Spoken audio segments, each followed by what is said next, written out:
আসসালামু আলাইকুম। তো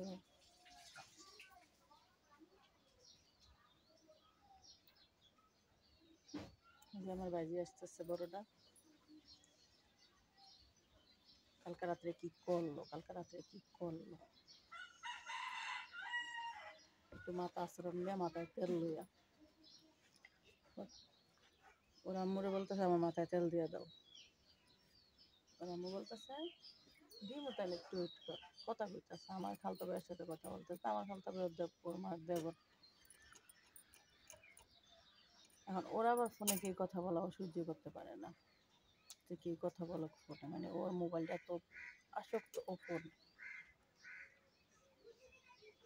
নিজে মাথায় তেল দিতেছে, ভালো কথা তেল দিয়ে তেলের বোতল ওর মার আডুরে ভালাইছে। ওর মার আডুরে গেল গাছিল্লা, ওর মার জিদে দুই কথা বলতেছে।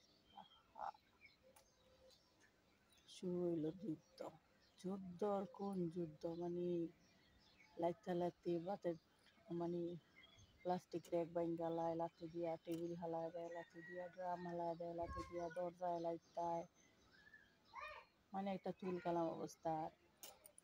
ওরা তো একটু অসুস্থ মানুষ, ওরা যদি চেষ্টা যায় সামলানো খুবই মুশকিল।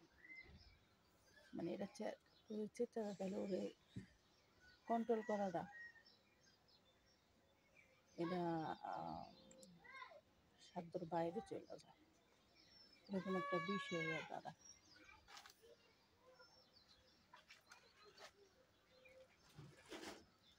পুরো আস্থা বিম্বারের নাম দেওয়া গেল, এটা পুরো আস্থা একটা বিম্বারের নাম দেওয়া গেল।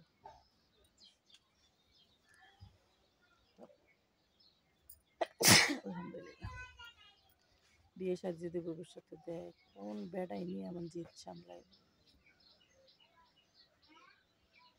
জানি না। আমার ভাইয়ের কপালের নিয়ে কি আছে আল্লাহ বলতে পারে।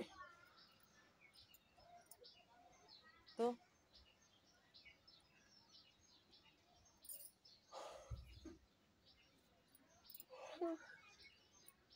ভালো থাকবেন সবাই। আমি মনে করি আল্লাহ সন্তান না দেখ, তারপরও এরকম একটা সন্তান যাতে আল্লাহ না দেখ, যেটা নিয়ে কোথাও চলবো না, সারা জীবন গাড়ে রাখতে হবে। আল্লাহ জানি না আল্লাহ কিরকম, কারণ আল্লাহ তো উনি তো ভালো জানে, উনি তো